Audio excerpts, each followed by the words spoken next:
প্রিয় লিসেনার্স, এই মুহূর্তে যেই স্টোরিটি আমি শেয়ার করতে যাচ্ছি এটি আমাকে দিয়েছেন আবিদ নামে আমাদের একজন লিসেনার। চমৎকার একটি স্টোরি আমাদেরকে দিয়েছেন। এই স্টোরিটি মূলত তার দাদার সঙ্গে ঘটে যাওয়া একটি ঘটনা। ঘটনাটির সময়কাল 1950 সাল থেকে 55 সালের মধ্যবর্তী কোনো একটি সময় হবে। ওনার দাদার নাম বেলায়েত হোসেন খান। স্থানীয় একটি মসজিদে দীর্ঘদিন ইমামতি করতেন, যার ফলে এলাকার মানুষের কাছে উনি কিন্তু খুব পরিচিত একজন নাম।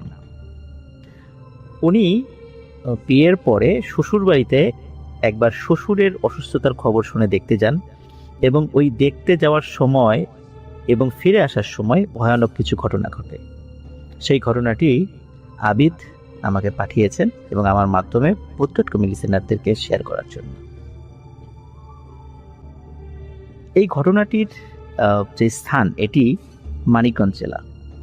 মানিকগঞ্জ জেলার গড়পাড়া উপজেলার হরগজ নামক একটি জায়গায় বা গ্রামে এই আবিদের দাদা বিয়ে করেন। আর আবিদের দাদার মেইন যেই গ্রামটি, এই গ্রামের নাম হচ্ছে চরগড়পাড়া।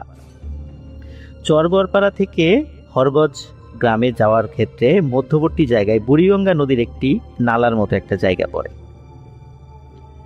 তো এই নদী কেন্দ্রিকও আমাদের আজকে কিছু বিষয় আমরা ঘটনা শুনতে পাবো। প্রিয় লিসেনার্স, আর কথা না বাড়িয়ে সরাসরি চলে যাচ্ছি ঘটনাতে।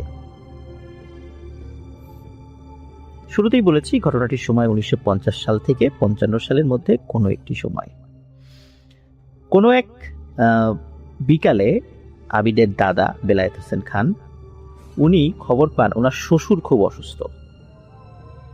তো যেহেতু উনি নতুন বিয়ে করেছেন আর ওনার ওয়াইফ আবিদের দাদি উনিও স্বামীর বাড়িতে নতুন এসেছেন, যার কারণে স্বাভাবিকভাবে বাবার অসুস্থতার খবরে তিনিও খুব বিচলিত হয়ে পড়েন। উনিও কান্নাকাটি শুরু করেন যে উনি বাবাকে দেখতে যাবেন, কিন্তু আবিদের দাদা উনি তাকে বুঝান যে আমি আগে দেখে আসি অবস্থা কেমন, মনে হয় অতটা সিরিয়াস না, আমি একাই যাচ্ছি, তুমি বাড়িতে থাকো, রাত্রেবেলা এখন যাওয়ার দরকার নেই।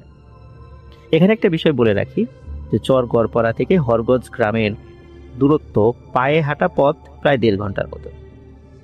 তো যেহেতু 1.5 ঘন্টা খুব একটা বেশি সময় নয়, এশার নামাজ পড়ে উনি হরগজ গ্রামের দিকে রওনা দেন। এমনিতেই তো গ্রামে আসলে ওই সময় ইলেকট্রিসিটি ছিল না, আর এশার নামাজের পরে চারিদিকে শুনশান নীরবতা।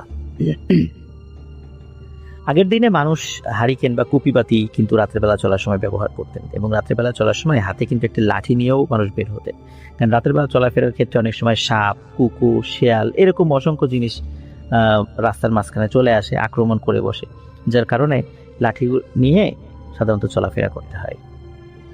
তো ওখানে যাওয়ার জন্য, হরগজ গ্রামে যাওয়ার জন্য শুধু যে একটি নদী পাড়ি দিতে হয় তা নয়, একটি বিশাল চকও পাড়ি দিতে হয়। আর এমন একটা সময় উনি বের হয়েছেন যে এই রাত্রে নদীটা পার হওয়ার জন্য যে কোনো নৌকা যে পাবেন এটা একটা ভাগ্যের ব্যাপার ছিল, কারণ এই সময় আসলে নৌকা পাওয়ার কথা নয়। তারপরও উনি বের হচ্ছিলেন আর চিন্তা করছিলেন যে বের তো হয়ে গেলাম, আল্লাহর নামে ইনশাল্লাহ পেয়ে যাব নৌকা। চিন্তা করে উনি দোয়া পড়তে পড়তে এগোতে থাকেন। যেতে যেতে প্রায় মাইল খানেকের রাস্তা পার করে ফেলেন। চাঁদের আলোয় বেশ স্পষ্টই দেখা যাচ্ছিল রাস্তা, আর হাতে তো হারিকেন ছিলই। হাঁটতে হাঁটতে আবিদের দাদা নদীর পাড়ে এসে পড়েন। এসে কিন্তু যা দেখেন তাতে কিন্তু ওনার মাথায় আকাশ ভেঙে পড়ার মতো অবস্থা। তিনি দেখেন নদীর ঘাটে একটি নৌকাও নেই, এই পাশেও নেই ও পাশেও নেই। কিছুক্ষণ অপেক্ষা করার পর আবিদের দাদা চিন্তা করেন যে এখন আর যাওয়ার কোনো উপায় নেই, বাড়িতে ফিরে যাই। যখন বাড়িতে ফেরার জন্য উল্টো পথ ধরেছেন, আবার চরগড়পাড়ার দিকে রওনা দিয়েছেন, হঠাৎ ওনার পেছনে পানিতে কলকল কলকল শব্দ উনি শুনতে পান। মনে হচ্ছে কিছু একটা জিনিস এসে নদীর ঘাটে থামলো। উনি পিছনে তাকিয়ে দেখেন যে ঘাটে একটি নৌকা বাঁধা। উনি দেখে খুবই অবাক হয়ে যান। মাত্র উনি এখানে তাকিয়েছেন, খুব ভালো করে দেখেছেন এপাশ ওপাশে কোনো নৌকা ছিল না। হঠাৎ নৌকা কোথা থেকে এলো? তো উনি চিন্তা করেছিলেন হয়তোবা রাতের বেলা উনি দেখতে ভুল করেছিলেন। এই চিন্তা করে উনি ভাবলেন যে তাহলে নৌকা যেহেতু পেয়েছি নৌকায় উঠে পড়ি। নৌকার কাছে গিয়ে দেখেন নৌকাতে কোনো মাঝি নেই। তো উনি চিন্তা করলেন যে হয়তোবা মাঝি নৌকা এখানে রেখে বাড়িতে চলে গেছে, যেহেতু বইটা টইটা সবই আছে, তো আর এই গ্রামের যারা মাঝির কাজ করেন তাদের সবাইকে উনি মানে চিনতেন বা জানতেন। তো তখন আর অনুমতি নেওয়ার উনি প্রয়োজন মনে করেননি, যার কারণে উনি চিন্তা করলেন যে এটার অনুমতি কি নিব, যেহেতু নাই, আর খুব ইমার্জেন্সি যেহেতু আমি আসছি, আমি নৌকাটা নিয়ে যাই। তো উনি নৌকাটি নিয়ে পার হওয়া শুরু করেন। খুব বেশি দূরত্বর মানে পথ না, খুবই সামান্য একটি পথ। কিন্তু যখনই উনি নৌকা নিয়ে মানে নিজে নিজে চালিয়ে নদীটা পার হচ্ছিলেন, কিছু দূর যাবার পরে বুঝতে পারেন যে কি ব্যাপার, নৌকাটি কেমন যেন ভারী ভারী লাগছে কেন। তো উনি ভারী ভারী হওয়ার কারণটা উনি এটা ফাইন্ড আউট করেন যে নৌকায় অনেক পানি উঠে গেছে। উনি চিন্তা করেন এতটুকু সময়ের মধ্যে নৌকায় এতখানি পানি উঠে গেল। তো যাই হোক, উনি আসলে চিন্তা করেন যে হয়তোবা নৌকায় হয়তোবা ফাটল থাকতে পারে, একটু ফোঁটা বড় থাকতে পারে, যার কারণে হয়তোবা পানি দ্রুত উঠে গেছে। এই চিন্তা করে উনি মানে হাত দিয়েই পানি সেচে ফেলতে থাকেন। ওদিকে আবার এক হাত দিয়ে মানে কিছু সময় বাইতে থাকেন, কিছু সময় পানি সেচতে থাকেন। যেহেতু পথটা খুব বেশি দূরত্বের ছিল না, অল্প সময়ের মধ্যেই উনি নদীর এই পাশে চলে আসেন, মানে হরগজ গ্রামের কাছাকাছি চলে আসেন। উনি আসার পর চিন্তা করেন যে নৌকা যদি নদীর মধ্যে থাকে তাহলে তো আস্তে আস্তে পানি উঠতে থাকবে, পরে আবার ডুবে যেতে পারে। তো যেহেতু এই নৌকাতেই আমাকে আবার ব্যাক করতে হবে, তো এটাকে কষ্ট করে টেনে পাড়ে তুলে আনি, তাহলে যেটা হবে সেটা হচ্ছে যে আমাকে এর মধ্যে আর পানি উঠবে না, আর যাওয়ার সময় খুব সহজে এটাকে নিয়ে আবার চলে যেতে পারবো। তো অনেক কষ্টে উনি নৌকাটা পাড়ে তুলে রাখেন যাতে আর পানি ঢুকতে না পারে। এরপর আবিদের দাদা হারিকেন নিয়ে আবার হাঁটতে থাকেন। সামনে পড়ে বিশাল একটা চক। এই চক পাড়ি দিয়ে 5 মিনিট হাঁটলেই কিন্তু আবিদের দাদার শ্বশুর বাড়ি। ওনার দাদা একটু ভয় ভয় পাচ্ছিলেন, কিন্তু সেদিকে খেয়াল না করে হাঁটতে থাকেন। কিছু দূর যাবার পর দেখেন বিশাল একটি খড়ের স্তূপ। গ্রামে অনেকে এটাকে কিন্তু খের বলে চিনে থাকে, আমরা খড় বলি, কিন্তু গ্রামে খের বা খ্যার এই শব্দগুলো ইউজ করা হয় আর কি, যেটা মূলত গো খাদ্য হিসাবে ব্যবহৃত হয়। দাদা সেটিকে পাশ কাটিয়ে চলে যান। কিছু দূর যাবার পর তিনি চারদিক থেকে শিয়ালের ভয়ানক আওয়াজ শুনতে পান। হাতে যেহেতু লাঠি ছিল, শক্ত করে লাঠিটা হাতে আরো মানে শক্ত করে ধরেন এবং আপন মনে হাঁটতে থাকেন, কারণ শিয়ালের শব্দ এটা খুব কমন শব্দ, এটা প্যারানর্মাল কোনো কিছু ভাবার কোনো কারণ নেই। ধীরে ধীরে আবিদের দাদা চকটা পাড়ি দিয়ে মেইন রাস্তায় এসে পড়েন এবং সাহস ফিরে পান। আরেকটু হাঁটার পরেই আবিদের দাদা শ্বশুর বাড়িতে পৌঁছে যান। সবাই আবিদের দাদাকে দেখে কিন্তু অবাক হয়ে যায়, এত রাত্রে দাদা একা একা এসেছে। তাই সবাই দাদাকে বকতে থাকে আর বলেন যে রাত্রে থেকে কাল সকালে আসতা। কিন্তু আবিদের দাদা বলেন যে না, আসলে শ্বশুরের অসুস্থতার খবর শুনে চলে আসলাম, তো আপনাদের মেয়েও কান্নাকাটি করছিল, তো ওকে অনেক কষ্ট বুঝিয়ে শুনিয়ে রেখে এসেছি, এই জন্য আমি আসলাম যে কি অবস্থা দেখার জন্য। তো আবিদের দাদা দেখেন যে ওনার শ্বশুর হাত মুখ ধুচ্ছে, তো মানে উনি বেশ সুস্থ, মানে তখন অবস্থা বেশ ভালোই। তখন যখন দেখলেন যে শ্বশুর বেশ ভালো আছে, তখন আবিদের দাদা বলেন তাহলে আমি এখন বাড়িতে ফিরে যাই, যেহেতু বাসায় আপনার মেয়ে একা রয়েছে, তাছাড়া অনেক কান্নাকাটি করছিল আসার জন্য, রাত হয়ে গেছে, এই জন্য ওকে তো আর আনিনি, তাই এখন চলে যাই, না হলে সে অনেক চিন্তা করবে। এখন এ কথা বলার পরে ওই বাড়ির কেউ আর বাধা দিল না, কারণ সবাই চাচ্ছিল যে রাতটা থেকে যেতে, এত রাত্রে আর যেন আর কেউ ব্যাক না করে। আসলে তখন খুব যে বেশি রাত তা কিন্তু নয়, চাঁদনি রাত ছিল, কিন্তু খুব বেশি রাত তা নয়, তখন হয়তো বা রাত 10টা বেজেছে, 10টা কি 11টা বেজেছে, আর ফিরে আসতে গেলে আরো 1.5 ঘন্টা সময় লাগবে। কিন্তু গ্রামে রাত 11টা 11:30 কিন্তু অনেক রাত, এটা তো আমরা সবাই জানি, এটা নতুন করে বলার কিছু নেই। তো যাই হোক, যেহেতু সব পরিস্থিতি বিবেচনা করে ওনার শ্বশুর বাড়ির কেউই তাকে আর আসলে বাধা দিলেন না, তবে তারা বললেন যে তোমার শ্যালককে সাথে নিয়ে যাও, ও সকালে ফিরে আসবে, একা একা রাত্রে যেও না। কিন্তু আবিদের দাদা বললেন না, ওর কষ্ট করে এখনো যাওয়ার দরকার নেই, আমি একাই যেতে পারবো। যদিও উনি মনে মনে একটু ভয় পাচ্ছিলেন, তারপরেও সাহস করে উনি বললেন যে থাক, ওর আর কষ্ট করে যাওয়ার দরকার। হারিকেনের দিকে তেল শেষ হয়ে গেছিল প্রায়, এই জন্য শ্বশুরবাড়ি থেকে হারিকেনে তেলও করে দিল। খাওয়া দাওয়া করে আবার রওনা হলেন উনি নিজ বাড়িতে। আর মূল ঘটনা কিন্তু শুরু হয় এই এখন থেকেই। রাত কিন্তু তখন অনেক গভীর, চারদিক স্তব্ধ, কোথাও সারা শব্দ নেই। আবিদের দাদার কাছে মনে হচ্ছে যে তিনি ছাড়া মনে হয় পৃথিবীতে আর কেউই নেই, কোনো মানুষ নেই, এই পৃথিবীতে উনি একাই আছেন, কারণ চারদিকে এতটা শুনশান ছিল যে এরকম মনে হওয়াটাই তার জন্য স্বাভাবিক ছিল। মেইন রাস্তা পার করে দাদা হাঁটতে হাঁটতে আবারও সেই চকে চলে আসেন। কিছু দূর যাবার পর আবিদের দাদা দেখতে পান একটা বৃদ্ধ লোক ক্ষেতের মধ্যে মুগুর দিয়ে বড় বড় মাটি ভেঙে ছোট করছে। বয়স আনুমানিক ৮০ থেকে ৯০ বছর হবে। হারিকেনের আলোতে আবিদের দাদা স্পষ্ট দেখতে পান বৃদ্ধার গায়ে আসলে তেমন কোনো কাপড়ই নেই, শুধু একটি গামছা দিয়ে নিজেকে জড়িয়ে রেখেছে শরীরের নিচের অংশ। আসলে এটা দেখে ভয় পায় না উনি, কিন্তু বেশ অবাক হন এবং ভাবতে থাকেন যে এত রাতে এই বুড়ো মানুষ কোনো হারিকেন বা কোনো কুপি ছাড়া অন্ধকারে বসে বসে একা কিভাবে কাজ করছে। দাদা মনে মনে ভাবেন যে তাকে ডাকবেন, যেই ভাবা সেই কাজ। দাদা বৃদ্ধকে ডেকে বলেন, কাকা, এত রাত্রে আপনি কিভাবে একা একা কাজ করছেন? আপনার সাথে আলোও নেই, এটা কিভাবে সম্ভব? বৃদ্ধটি আবিদের দাদার কথার কোনো জবাব দেয় না, মানে কোনো পাত্তাই দেয় না। তাই আবিদের দাদা আবারও জিজ্ঞেস করেন একই কথা। এবারও তিনি কোনো উত্তর দেন না। বেশ কয়েকবার প্রশ্ন করার পর লোকটি মেয়েলি আর নাকি নাকি কণ্ঠে, মানে মিশ্র কণ্ঠ, মিশ্র কণ্ঠে বলে ওঠে, তোর কাজে তুই যা, তুই আমাকে কেন বিরক্ত করলি? আমাকে বিরক্ত করার ফল তুই পাবি। একথা শুনে আবিদের দাদা আর দাঁড়িয়ে না থেকে সাথে সাথে সেখান থেকে বাড়ির দিকে রওনা দেন। হঠাৎ করে আবিদের দাদা শুনতে পান পেছন থেকে অনেকগুলো মেয়ে খিলখিল করে হাসছে। উনি পেছন দিকে তাকাতেই দেখেন সেই বৃদ্ধও নেই আর কোনো মেয়ে মানুষও সেখানে নেই। আবিদের দাদা কিন্তু সাহসী মানুষ হলেও বেশ ভয় পেয়ে যান, জোরে জোরে সূরা পড়তে থাকেন আর হাতের লাঠি শক্ত করে ধরে আর হারিকেনের আলো বাড়িয়ে দ্রুত হাঁটতে থাকেন। কিছুটা পথ যাবার পর আবিদের দাদা দেখতে পান তার সামনে অনেকগুলো কালো কুকুর। মুহূর্তের মধ্যেই কুকুরগুলো আবিদের দাদাকে ঘিরে ফেলে। আবিদের দাদা রাতের বেলা এই ধরনের সিচুয়েশন হতে পারে এই জন্যই কিন্তু হাতে লাঠি নিয়ে এসেছিলেন। আর যেহেতু প্যারানর্মাল অনেক বিষয়ই হতে পারে এই জন্য এটার জন্য উনি মনে মনে একটু প্রস্তুত ছিলেন। এই জন্য চোখ বন্ধ করে জোরে জোরে দোয়া পড়তে থাকেন। কিছু সময়ের মধ্যেই দেখেন যে কোনো কুকুর আর তার আশেপাশে নেই। কুকুরের ডাকও বন্ধ হয়ে গেছে, কোনো কুকুরকেও দেখা যাচ্ছে না।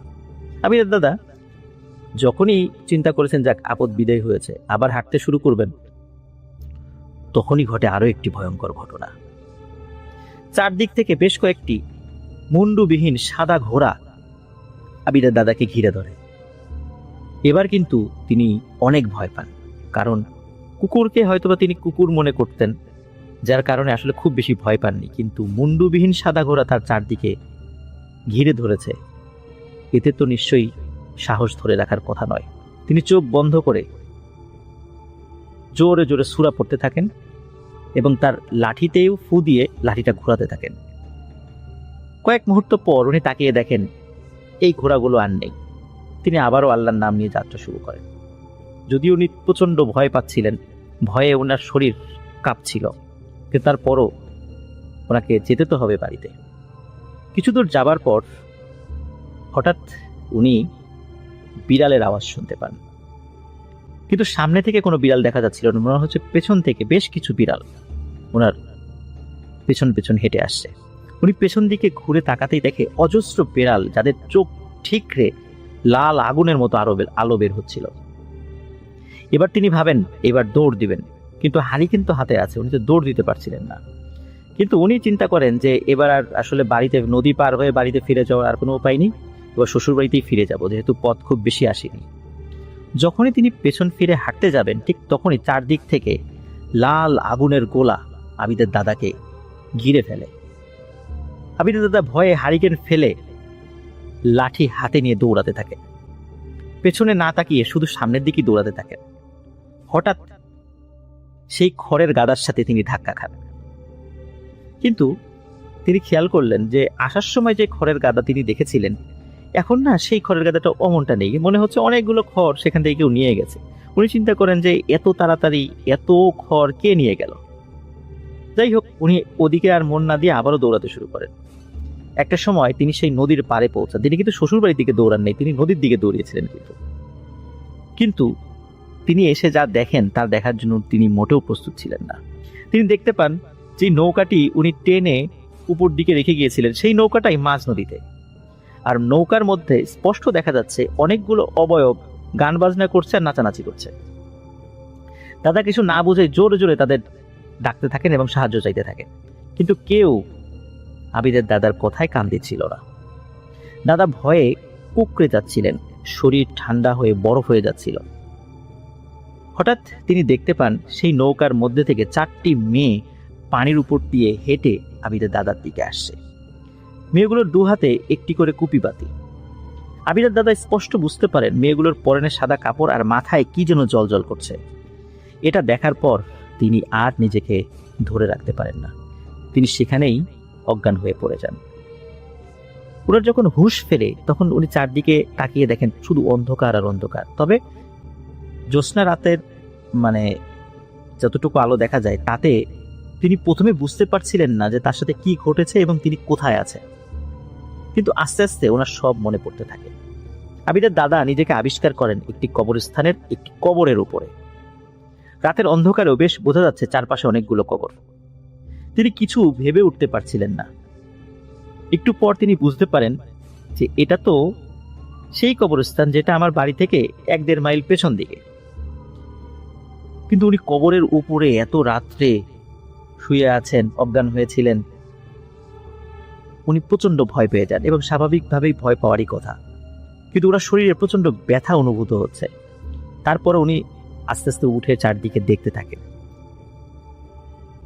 এবং আবার হাঁটতে থাকেন কবরস্থান থেকে বের হয়ে, কারণ কবরস্থানটা তার পরিচিত ছিল। কিছুদূর যেতেই হঠাৎ উনি ফিল করেন যে ওনার নাম ধরে কে যেন ওনাকে ডাকছে। উনি পেছন দিকে তাকিয়ে দেখেন তাদের গ্রামেরই একটি ছেলে, নাম রুহুল আমিন। তাকে দেখে আবিদের দাদা ভেতরের জন্য প্রাণ ফিরে পায়।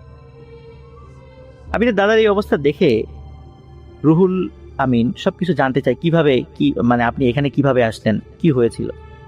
আবিদের দাদা হাঁটতে হাঁটতে সব কথা বলতে থাকে এবং যেহেতু ওনার সমস্ত শরীর ব্যথা হয়ে গিয়েছিল তিনি এক হাত দিয়ে রুহুল আমিনের হাত চেপে ধরে রেখেছিলেন। গল্প করতে করতে যখন বাড়ির কাছাকাছি চলে এসেছেন বা কিছুটা দূরে আছেন, হঠাৎ উনি ফিল করেন যে এই রুহুল আমিনের হাতটা বরফের মতো ঠান্ডা হয়ে যাচ্ছে। এরপরেও তিনি কিন্তু রুহুল আমিনকে কিছু জিজ্ঞেস করেন না, হাঁটতে থাকেন। কিছুটা পথ আগানোর সাথে সাথে হঠাৎ করে উনি কোনো কিছুর সাথে হোঁচট খেয়ে মাটিতে পড়ে যান।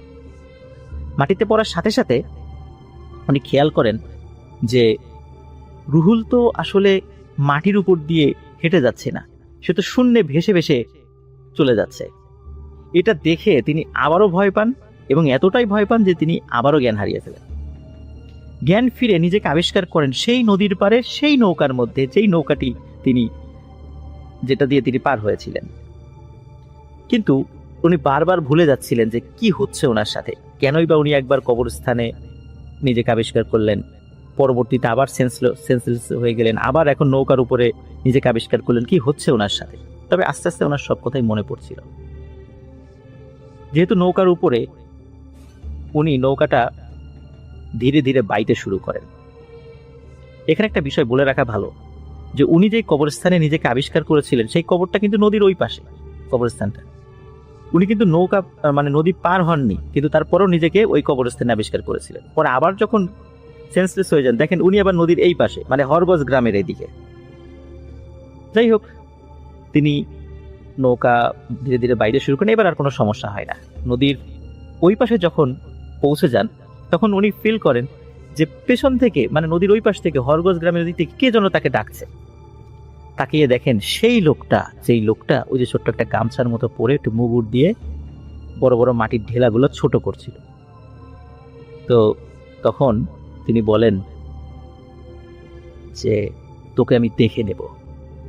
যখন এই কথাটা বলে তখন আবিদের দাদা তো তখন নদীর ওই পাশে পৌঁছে গেছে। তখন যেহেতু বাড়ির কাছাকাছি চলে গেছেন, উনি সজোরে দৌড়াতে থাকে। এক দৌড়ে উনি বাড়ির উঠানে গিয়ে জোরে এক চিৎকার দিয়ে জ্ঞান হারিয়ে ফেলেন। পরে বাসার সবাই এসে তাকে সেবা শুশ্রূষা করে সুস্থ করে। পরের দিন এক হুজুরকে দিয়ে ঝাড়ফুঁক করানো হয়, পানি পড়া খাওয়ানো হয়। অল্প কয়েকদিনের মধ্যেই উনি স্বাভাবিক হয়ে যান, তেমন কোনো সমস্যা ওনার আর হয় না। তবে ঘটনা কিন্তু এখানে শেষ নয়, প্রিয় লিসেনার্স। আবিদের দাদা প্রতি রাত্রে স্বপ্ন দেখতে থাকেন যে তিনি একটি কবরের উপর শুয়ে আছেন আর চারপাশে অনেকগুলো কবর, এবং ভয়ানক একটি কালো সাপ তাকে আক্রমণ করার জন্য এগিয়ে আসছে। আবিদের দাদা ঘুমের মধ্যেই ভয়ে চিৎকার করে উঠতেন। আশেপাশের লোকজন ঘুম ভেঙে যেত, তারাও এসে বলতেন কি হয়েছে, তখন তিনি বলতেন তিনি স্বপ্ন দেখছেন, এবং এই স্বপ্নটা উনি কিন্তু প্রায়শই দেখতেন। পরে আবিদের দাদাকে একজন বড় কামেল হুজুরের কাছে নিয়ে যাওয়া হয়। তিনি বলেন যে ঠিক আছে, তোমার বিষয়টা তো শুনলাম, আমি আমার কাছে থাকা জিনদেরকে দিয়ে আমি সমস্যার সমাধানের চেষ্টা করব, এবং কি হয়েছে সেটা আমি জানার চেষ্টা করব। তুমি কয়েকদিন পরে আসো। কয়েকদিন পরে আবিদের দাদা এবং তার বাড়ির কয়েকজন লোকজন মিলে সেই হুজুরের বাড়িতে যান, এবং সেই হুজুর আবিদের দাদাকে বলেন যে তুমি কি ওই রাত্রে কোনো একজন মানুষকে বিরক্ত করেছিলা, একজন কোনো প্রশ্নের উত্তর দিচ্ছিল না, তুমি বারবার তাকে প্রশ্ন করে ডিস্টার্ব করতেছিলা, এমন কোনো ঘটনা ঘটেছে? তখন আবিদের দাদা বলে, হ্যাঁ, এরকম একজন মানুষকে আমি দেখেছি, আসলে কৌতূহলী হয়ে আমি প্রশ্ন করেছিলাম, রাতের অন্ধকারে এরকম একটা মুরব্বী মানুষ কাজ করছে, এই জন্য কৌতূহলী হয়ে আমি তাকে বারবার প্রশ্ন করছিলাম। তখন সেই হুজুর বলেন যে তুমি এই কাজটি ভালো করোনি, তুমি যখন দেখতে পাচ্ছিলা যে সে কোনো প্রশ্ন উত্তর দিচ্ছে না, তোমার উচিত ছিল সেখান থেকে চলে যাওয়া। কারণ হচ্ছে তুমি যাকে বারবার প্রশ্ন করে ডিস্টার্ব করেছো সে খুবই ভয়ানক একটি জিন, আর সে মায়াবিদ্যায় পারদর্শী, যার কারণে অসংখ্য মায়াবিদ্যার শৃঙ্খলে তোমাকে আবদ্ধ করে ফেলেছিল। সেই রাত্রে সে কালো জাদু করার জন্য মাটিতে কিছু তাবিজ পুঁতে দিচ্ছিল, কিন্তু তুমি তাকে বিরক্ত করায় সে তোমার উপর খুব রাগান্বিত হয়, তাই তোমার সাথে সে এত কিছু ঘটেছে বা করেছে তোমার সাথে। আর সেই কবর যেটার উপর তুমি পড়েছিলে আর বারবার স্বপ্নে দেখতে যে কবরটা, এই কবরের কিছু মাটি ওই খারাপ জিনটি নিয়ে এসেছিল এবং অন্য মাটির সাথে মিশ্রণ করে সে জাদু করছিল। এরপর সেই হুজুর আবিদের দাদাকে কিছু আমল দেন, 5 ওয়াক্ত নামাজ পড়া, কোরআন পড়া, এগুলো শুরু করতে বলেন।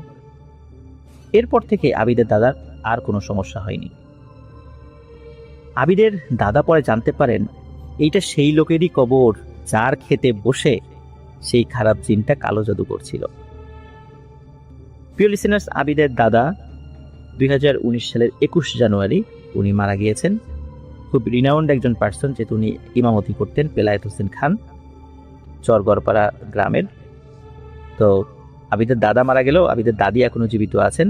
তিনিও এই ঘটনাটি খুব সুন্দর করে বলতে পারেন। অনেকেই তার কাছে এই গল্পটি শোনেন, তার নাতি নাতনিদের কাছে, পরিচিত অনেকের কাছে তিনি এই ঘটনাটি বর্ণনা করেন।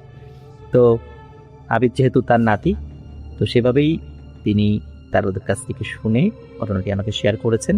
আশা করি প্রিয় লিসেনার্স আপনাদের ঘটনাটি ভালো লেগেছে। সবাই ভালো থাকবেন, সুস্থ থাকবেন। অনেকেই কবরস্থান রিলেটেড ঘটনা শুনতে চান, ওদের জন্য নিয়ে এসেছি কবরস্থান রিলেটেড একটি অদ্ভুত ঘটনা। আশা করি সবার ভালো লাগবে। ঘটনাটি যিনি দিয়েছেন তার নাম হচ্ছে ইব্রাহিম। তিনি নড়াইল জেলার শালনগর ইউনিয়নের বাসিন্দা, আর ইব্রাহিমের কাছ থেকে ঘটনাটি সংগ্রহ করেছে আলামিন। তো প্রিয় লিসেনার্স, আর কথা না বাড়িয়ে সরাসরি ঘটনাতে চলে যাই। ঘটনাটির সময় 1980 থেকে 90 সালের মধ্যে ওই গ্রামে দুইজন প্রভাবশালী আপন দুই ভাই ছিলেন, যারা অনেক ভালো মানুষ ছিলেন। আল্লাহ তাদেরকে অনেক অর্থ সম্পত্তি দান করেছিলেন, যে অর্থ সম্পত্তি দিয়ে স্কুল, কলেজ, রাস্তাঘাট থেকে শুরু করে নিয়ে মানুষের অনেক উপকার করতেন। তাদের বাড়ির কাছেই ছিল একটি মসজিদ। শালনগর ইউনিয়নের কেন্দ্রীয় যে কবরস্থান ছিল সেটি বেশ দূরে থাকায় ওই আশেপাশের লোকদের কোনো লাশ দাফন করতে গেলে বেশ কষ্ট হতো। এই জন্য এই দুই ভাই পরামর্শ করে ওই মসজিদের পাশেই তাদের যে একটি জায়গা ছিল, এই জায়গাতে কবরস্থান তৈরি করার পরিকল্পনা গ্রহণ করেন। ওই জায়গাতে অনেক বাঁশ ঝাড় ছিল, বেশ কিছু বড় বড় পুরাতন কদম গাছও ছিল। এই বাঁশগুলো গ্রামবাসীরা কেটে নিয়ে যায় একরকম ফ্রিতেই, আর কদম গাছগুলো রুহুল আমিন নামক একজন কাঠ ব্যবসায়ী কিনে নেন। এই জায়গায় কবরস্থানের পরিকল্পনা করার পরপরই দুই ভাইয়ের আম্মা স্বপ্ন দেখে এই জায়গায় কেউ একজন বলছে যেন কবরস্থান না করা হয়। কিন্তু স্বপ্নের কথা যখন তার দুই ছেলেকে বলেন, তারা এই বিষয়টির গুরুত্ব দেয় না। এদিকে রুহুল আমিন কদম গাছ কাটার আগেই এক রাতে স্বপ্ন দেখে কেউ একজন বলছে, রুহুল, গাছ কাটিস না, তোর অনেক ক্ষতি হয়ে যাবে। কিন্তু রুহুল সেই স্বপ্নকে গুরুত্ব দেয় না। নিজেই গাছ কেটে অনেক পরিশ্রম করে নিজেই সেই গাছগুলো টুকরো টুকরো করে মিলে নিয়ে যায়। কবরস্থান প্রস্তুত হয়। বাইরে কবরস্থান লেখা সাইনবোর্ডে ঝুলিয়ে দেওয়া হয়। কয়েকদিন পর কালু নামে এক ব্যক্তির লাশ জানাজা শেষে রাতে দাফন করা হয়। পরদিন ভোর থেকে শুরু হয় ঘটনা শুরু। পরদিন ভোরে ফজরের নামাজের পর কবরস্থানের পাশে সাদা কি যেন দেখা যায়। যারা ফজরের নামাজের পরে মসজিদে কিছুক্ষণ বসেছিলেন, এবং সূর্যের আলো ফোটার পরে মসজিদ থেকে বের হয়েছেন, তাদের চোখেই প্রথমে এটি ধরা পড়ে। তারা এগিয়ে যায়, তারা দেখে গত রাতে কালুর যে কবরে কবর দেওয়া হয়েছিল সেই কবরটি খোঁড়া এবং কালুর লাশ কবরের বাইরে খুব সুন্দর করে রেখে দেওয়া হয়েছে। ওখানে উপস্থিত কিছু লোক বলেন যে এটি কে করতে পারে, হয়তোবা কোনো শিয়াল করতে পারে, কিন্তু তারা আবার নিজেরাই বলেন যে শিয়াল যদি এই লাশটি উপরে তোলে তাহলে তো লাশ, এই কাফন থেকে শুরু করে নিয়ে লাশের শরীরে কোনো ক্ষত চিহ্ন থাকার কথা, কিন্তু দেখে তো মনে হচ্ছে না যে কোনো শিয়াল এই লাশটি উপরে তুলেছে বা কবর খুঁড়েছে। মনে হচ্ছে কোনো মানুষ করেছে, হয়তোবা কোনো লাশ চোর করেছে, কোনো কারণে লাশটি চুরি করতে পারে না, এখানে ফেলে রেখে চলে গেছে।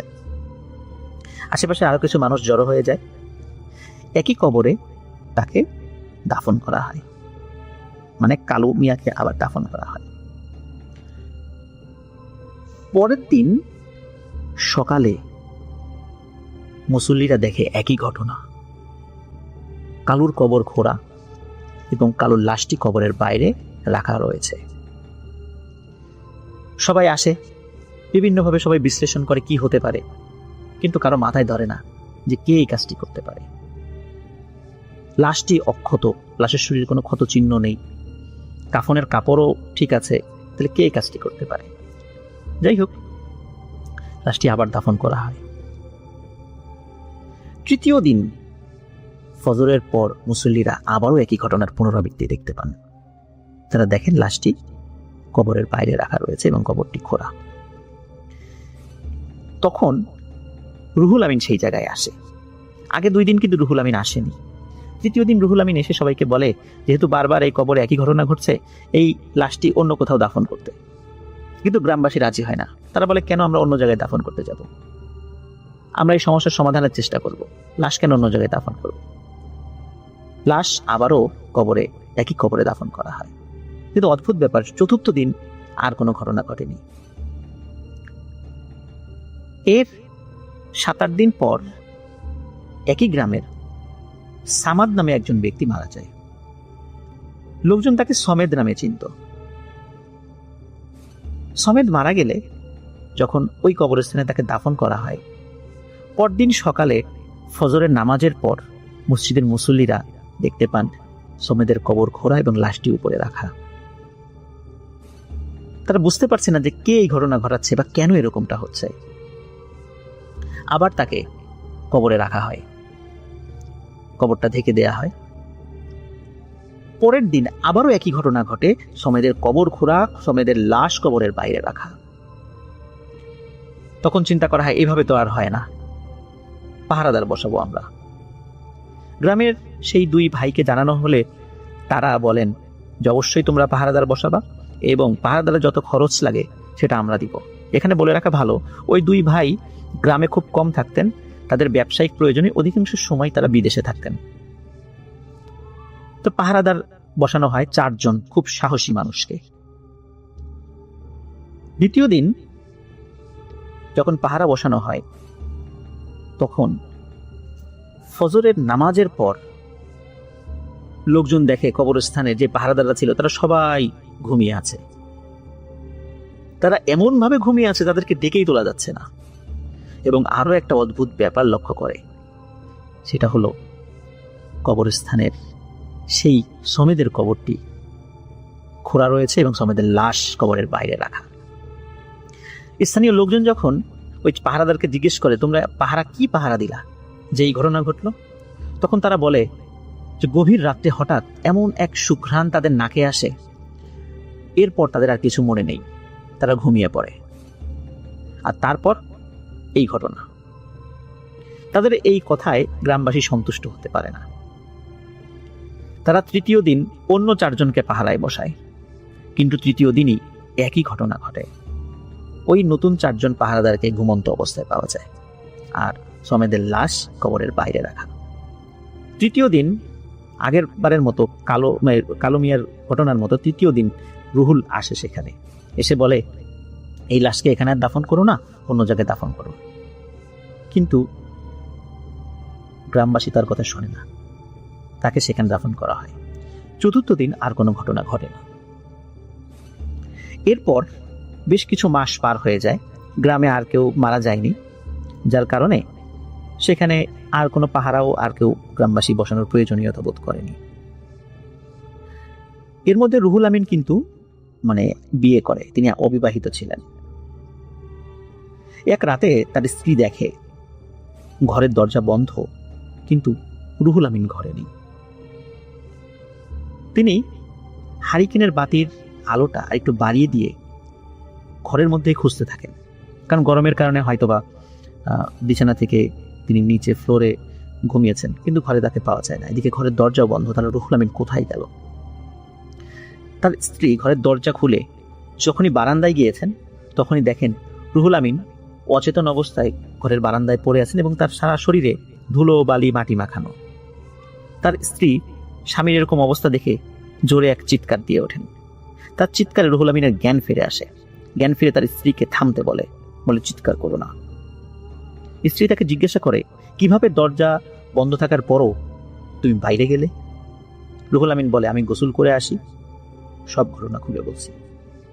গোসল শেষে তার স্ত্রী রুহুলের গায়ে সরিষার তেল মেখে দিচ্ছিল। সরিষার তেল মাখতে মাখতে হঠাৎ রুহুলের স্ত্রী খেয়াল করে রুহুলের শরীরে, বিশেষ করে পিঠের উপর 3টি মোটা কালো দাগ। 2টি দাগ বেশ পুরনো মনে হচ্ছে, আর একটি দাগ মনে হচ্ছে মাত্রই দেয়া হয়েছে। ঠিক এমন দাগ লোহার শিক পরিয়ে যদি কারো শরীরে ছেঁকা দেওয়া হয়, ঠিক তেমন দাগ। তার স্ত্রী রুহুলকে জিজ্ঞাসা করে যে তোমার পিঠে এই 3টা দাগ কিভাবে আসলো?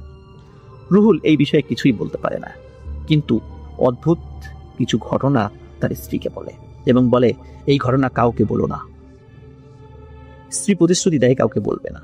তখন রুহুল বলে, কালু মিয়ার যখন লাশটা দাফন করা হয়, ওই রাতে অদ্ভুত এক সুঘ্রাণ রুহুলের নাকে আসে এবং কেউ তাকে বলে, রুহুল ওঠো, কাজ করতে হবে। রুহুল এতটুকু টের পায় যে সে কোথাও হেঁটে যাচ্ছে, কিন্তু তার শরীরের উপর তার নিজের কোনো নিয়ন্ত্রণ ছিল না। ওই কবরস্থানে রুহুল যায়। কেউ একজন বলে, রুহুল কাজ শুরু করো। রুহুল কবর খুঁড়তে শুরু করে। তারপর কেউ একজন কবর থেকে লাশটিকে উপরে রেখে দিতে বলে। এরপর আর রুহুলের কিছু মনে নেই। এইভাবে প্রথম দিন, দ্বিতীয় দিন, তৃতীয় দিন একই ঘটনা সামাদ মিয়ার বেলায়ও ঘটেছে। আর এই রাতে, যেই রাতে তার স্ত্রী তাকে আবিষ্কার করে বারান্দায়, ওই রাতে একজন মহিলার লাশ ওই কবরস্থানে দাফন করা হয়েছিল। সেই রাতেও রুহুল সেই অদ্ভুত সুঘ্রাণটি পেয়েছিল এবং কিভাবে যে সে দরজার বন্ধ থাকার পরেও সে দরজার বাইরে গেছে, এটা কেউ বলতে পারে না। তার স্ত্রী বলে যে এই বিষয়টি আসলে কাউকে না বলে তো থাকা যাবে না, কমপক্ষে এটা সমাধানের জন্য কাউকে না কাউকে তো বলতে হবে। রুহুলের স্ত্রী তার মা রুহুলের শাশুড়িকে বিষয়টি খুলে বলেন। রুহুলের শাশুড়ির সাথে খুব ভালো একজন হুজুরের পরিচয় ছিল। রুহুলের স্ত্রী, রুহুল এবং রুহুলের শাশুড়ি, এই 3 জন সেই হুজুরের কাছে যান। হুজুর বিষয়টি অনুধাবন করে কিছুক্ষণ চুপ থেকে বলেন, ওই কবরস্থানে খুবই শক্তিশালী একটি জিনের পরিবার বসবাস করে। তারা চায়নি এখানে কবরস্থান হোক, আর ওই কদম গাছটিতে তাদের বসবাস ছিল। ওই কদম গাছটি কাটার পরে তারা খুব ক্ষিপ্ত হয়ে যায়, রুহুলের উপর ক্ষিপ্ত হয়। যেহেতু রুহুল নিজেই ওই কদম গাছটি কেটেছে এবং নিজেই কাঁধে করে নিয়ে গেছে, এই কারণে রুহুলকে দিয়েই ওই লাশটি ওই জিনেরা খুঁড়াচ্ছে, ওই কবরটি খুঁড়াচ্ছে এবং লাশটিকে তার কাঁধে করে উপরে উঠিয়ে রাখছে। তবে তিনি বলেন যে এই জিনেরা খুবই শক্তিশালী, এদের শক্তির কাছে আমার শক্তি কিছুই না। তবে তিনি কিছু ঝাড়ফুঁক, একটু তেল পরা এবং একটি তাবিজ রুহুলের হাতে বেঁধে দেন, বলে দেন এই তাবিজ যেদিন থাকবে না তখন আবার তাকে দিয়ে কাজ করানো হবে। প্রিয় লিসেনার্স, এর মধ্যে 1 থেকে 1.5 বছর পার হয়ে যায়। এর মধ্যে আরো কয়েকজনের দাফন সেই কবরস্থানে হলেও কোনো সমস্যা হয়নি। তাই কোনো পাহাড়েও ছিল না, লোকজনও অনেকটাই ভুলে যায় আগের বিষয়গুলো।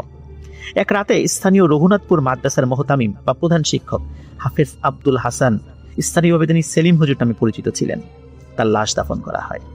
তিনি খুবই বুজুর্গ ব্যক্তি ছিলেন। সেই রাতে রুহুল নিজেও কিন্তু সেলিম সাহেবের জানাজা পড়ে সেই কবরস্থানে তার লাশও দাফন করে বাড়িতে ফিরে আসে। গভীর রাতে হঠাৎ রুহুল ও তার স্ত্রী এক অপার্থিব সুঘ্রাণ পায়। রুহুল বলে, আমার ডাক এসে গেছে। তার স্ত্রী খেয়াল করে তার হাতে সেই তাবিজটি নেই, কোথাও হয়তো বা পড়ে গেছে তাবিজটি। তার স্ত্রী তাকে বাধা দিতে চেষ্টা করলেও পারে না, কারণ তার স্ত্রী লক্ষ্য করে যে তার নিজের উপর তার কোনো নিয়ন্ত্রণ নেই। আর রুহুল আগে থেকেই তো এই ঘটনা, যখনই সে সুঘ্রাণটা পেত তার নিজের উপর নিয়ন্ত্রণ থাকতো না। সেই রাতে রুহুল আধো ঘুম আধো জাগ্রত অবস্থায় চলে যায় সেখানে। কেউ একজন আবার তাকে বলে, রুহুল কাজ শুরু করো। রুহুল কবর খোঁড়া শুরু করে। খোঁড়া শেষে যখনই লাশটি উঁচু করেছে তখনই রুহুল তার হাতে প্রচন্ড চাপ অনুভব করে। রুহুল দেখে সেলিম সাহেবের যেই লাশটি উঁচু করেছে এই লাশটি এক হাত দিয়ে রুহুলের হাত চেপে ধরেছে, এবং এত জোরে চেপে ধরেছে রুহুল কোনোভাবে সেই হাতটি ছাড়িয়ে নিতে পারছে না। এরপর রুহুলের আর কিছু মনে নেই। ফজরের নামাজের পর মানুষজন দেখে হাফেজ সাহেবের কবর খোঁড়া, কিন্তু কবরের উপর একটা মাথা দেখা যায় এবং দুপাশে দুটো হাত ছড়িয়ে থাকা দেখা যাচ্ছে। লোকজন গিয়ে দেখে কবরের মধ্যে অনেকটা দাঁড়ানো অবস্থায় রুহুল অজ্ঞান হয়ে পড়ে আছে। কবরের ভেতর হাফেজ সাহেবের লাশ সুন্দর করেই আছে, কোনো এলোমেলো অবস্থায় নেই। লোকজন রুহুলের জ্ঞান ফেরায়, সবাই খুবই ক্ষিপ্ত হয় তার উপর। তাকে লাশ চোর থেকে শুরু করে নিয়ে বিভিন্ন অপবাদ দিতে থাকে। সবাই বলে, রুহুল তুমি এত জঘন্য একটা কাজ করতে পারলা? তুমি নিশ্চয়ই কোনো তান্ত্রিক কবিরাজের সাথে হাত করেছো, লাশের বিভিন্ন অঙ্গ প্রত্যঙ্গ কেটে তাদের কাছে বিক্রি করার চেষ্টা করেছো, অথবা লাশ চুরি করার চেষ্টা করে কোনো জায়গায় বিক্রি করে দেওয়ার চেষ্টা করেছিলে, কিন্তু পারো নাই। কেউ কেউ তো এত ক্ষিপ্ত হয়েছিল যে রুহুলকে পিটিয়ে মেরে ফেলতেই উদ্যত হয়েছিল। রুহুলের স্ত্রীও আসে সেখানে। রুহুল ও তার স্ত্রী স্বপ্ন দেখা থেকে শুরু করে নিয়ে যা যা হয়েছে সবাইকে সব ঘটনা খুলে বলে। গ্রামবাসী বিশ্বাস করে। সবাই সিদ্ধান্ত নেয় এই কবরস্থানে আর কোনো নতুন কবর হবে না। হাফেজ সেলিম সাহেবের লাশই শেষ দাফন এখানে। গ্রামের প্রভাবশালী দুই ভাই, তারা যেহেতু অধিকাংশ সময় বিদেশে থাকতেন, তাদেরকে বিষয়টি জানানো হলে তারাও এই কবরস্থানে আর লাশ দাফন করার বিষয়ে একমত পোষণ করেন। এরপর থেকে আজ অবধি কোনো লাশ এই কবরস্থানে দাফন হয়নি। ওই দুইজন ভাই ওই ইউনিয়নের কেন্দ্রীয় কবরস্থানের পাশে আরো জায়গা কিনে কবরস্থান সম্প্রসারণ করে দেন। রুহুল আমিন বছরখানেক হলো মারা গেছেন, তার স্ত্রী এখনো জীবিত আছেন। গ্রামের সেই প্রভাবশালী দুই ভাইয়ের একজন মারা গেছেন, কিন্তু তাদের মা, যিনি প্রথম স্বপ্ন দেখেছিলেন কবরস্থানটি না করার, তিনি এখনো জীবিত আছেন। প্রিয় লিসেনার্স, এটি ছিল ঘটনাটি স্থানীয়ভাবে খুবই প্রচলিত একটি ঘটনা। আপনারা কেউ নড়াইল জেলার শালনগর ইউনিয়নে গেলে এই ঘটনাটির সত্যতা পাবেন। সবাই ভালো থাকবেন, সুস্থ থাকবেন। প্রিয় লিসেনার্স, চলুন চলে যাই আজকের এপিসোডের প্রথম ঘটনায়। প্রথম যে ঘটনাটি আপনাদের সাথে শেয়ার করব, এই ঘটনাটি আমরা পেয়েছি একজন রেমিটেন্স যোদ্ধা ভাইয়ের কাছ থেকে। ওনার নাম সুমন। উনি বর্তমানে কাতারে রয়েছেন। ওনার দেশের বাড়ি কুমিল্লা জেলার লাকসাম উপজেলার লালমাইয়ে। যে ঘটনাটি উনি শেয়ার করেছেন, এই ঘটনাটি ওনার চাচাতো ভাইয়ের সাথে ঘটেছে। মূলত ঘটনাটি শুরু হয় 2001 বা 2 সাল থেকে। ওনার চাচাতো ভাইয়ের বয়স তখন 22 কি 23 বছর। এক রাতে ওনার চাচা ঘুমিয়ে আছেন। পাশের ঘর থেকে ওনার চাচাতো ভাই, তার নাম হচ্ছে আবুল কাশেম, সে এক ধরনের শব্দ করছে। তখন ওনার চাচা বলে উঠছেন, এই কাশেম, এই কাশেম, কি হয়েছে তোর, কি হয়েছে? তো এই কথা বলতে বলতে উনি তার ঘরে গিয়েছেন। ঘরে যাবার পরে উনি দেখছেন যে কাশেম ভাই, উনি গোংড়াচ্ছেন, শরীরটা মোচড়াচ্ছেন। যখন তার শরীরে চাচা হাত দিয়েছেন, তখন এই কাশেম ভাই জেগে যান। তখন চাচা জিজ্ঞেস করেন, কিরে কাশেম, তুই এমন করছিলি কেন? তখন কাশেম ভাই বলেন, কই না তো, আমার তো কিছু হয়নি। তো এই তো গেল একদিনের ঘটনা। পরের দিন একই রকম ঘটনা ঘটে। যখন তাকে ডাক দেওয়া হয়, শরীরে টাচ করা হয়, তার ঘুম ভেঙে যায়, তখন এই কাশেম ভাই বলেন যে না তো, আমার কিছু হয়নি। এভাবে 7 কি 8 দিন পার হয়ে যায়, প্রতি রাতেই একই ঘটনা ঘটে। তখন চাচা চিন্তা করেন যে নিশ্চয়ই কোনো ধরনের কোনো সমস্যা হয়েছে। তখন চিন্তা করলেন যে ভালো একজন কবিরাজের কাছে যাই। তো ওনাদের বাড়ি থেকে কিছুটা দূরেই একজন কবিরাজের বাড়ি ছিল, সে মোটামুটি ভালো কবিরাজ। উনি কাজকর্ম শেষ করে রাত 10:30 কি 11টার দিকে ওই কবিরাজের বাড়ির দিকে রওনা দিয়েছেন। তো উনি যেই পথ দিয়ে যাবেন, ওই পথ দিয়ে ওই কবিরাজের বাড়িতে যেতে প্রায় 40-45 মিনিটের মতো সময় লাগবে। তো উনি যখন বের হয়েছেন, যেহেতু গ্রামের রাস্তা, ওই সময় লোকজন রাস্তায় কমই থাকবে, এটাই স্বাভাবিক। তো উনি একা হেঁটে হেঁটে যাচ্ছেন, হঠাৎ করে পরিচিত একজনের সাথে দেখা হয়ে যায়। তো উনি জিজ্ঞেস করেন, কিরে কোথায় যাচ্ছিস? মানে তারই বন্ধু বান্ধব আর কি, তার বয়সী। উনি বলেন যে আমার তো ছেলে ঘুমের ভিতরে এরকম করে, এরকম টানা 7-8 দিন করছে, তাই একজন কবিরাজের কাছে যাচ্ছি। এ কথা বলতে বলতে তখন ওই লোকটা বলে ওঠে, আরে যাবি যাবি, ঠিক আছে, আয় একটু সিগারেট খেয়ে নিই। এই দুইজনেরই কিন্তু আবার সিগারেট খাওয়ার অভ্যাস ছিল। দুজন মিলে সিগারেট ধরিয়েছেন, গল্পগুজব করছেন। গল্প করতে করতে হয় কি, উনি যে তার ছেলের জন্য কবিরাজের কাছে যাবেন এই বিষয়টাই ভুলে গেছেন। একটা পর্যায়ে ওই লোকটা বলে যে ঠিক আছে আমি চলে যাচ্ছি, তুই কোথায় যেন যেতে চাচ্ছিলি যা। তখন ওনার মনে পড়ে, আরে আমি তো আমার ছেলের জন্য কবিরাজের কাছে যাওয়ার জন্য বাসা থেকে বাইরে বের হয়েছি। তখন মনে পড়ে, অথচ এতক্ষণের মধ্যে একটা সিগারেট খেয়েছেন তা না, কয়েকটা সিগারেট দুজন মিলে শেষ করে ফেলেছেন। একটা শেষ হয়েছে, আরেকটা ধরিয়েছেন।